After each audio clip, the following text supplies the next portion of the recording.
ألا إن بر الوالدين فريضة، وذلك في الإسلام من أعظم الأمر، ومن يخطب الحسنى يقدم مهرها، وبرهما الإبريز في ذلك المهر، وبرهما في الشرع أمر معظم، وأعظم أصل في المروءة والفخر. لقد أمر الباري ببرهما ولو به أشرك، فضلا عن الفسق والجور، فكيف إذا كانا على الخير والهدى، فبرهما يغدو إذن آكد البر. ومن شاء برا من بنيه فإنما عليه ببر الوالدين وبالخير، فإن جزاء المرء من جنس فعله، ويعطى كما يعطي من الخير والشر. فكن شاكرا داع لهم محسنا بهم، كما أمر الرحمن في محكم الذكر.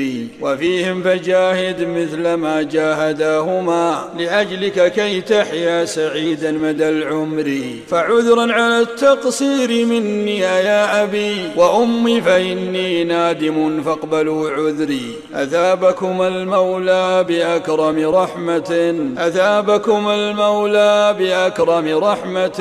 وجازكما من فضله أوفر الأجر.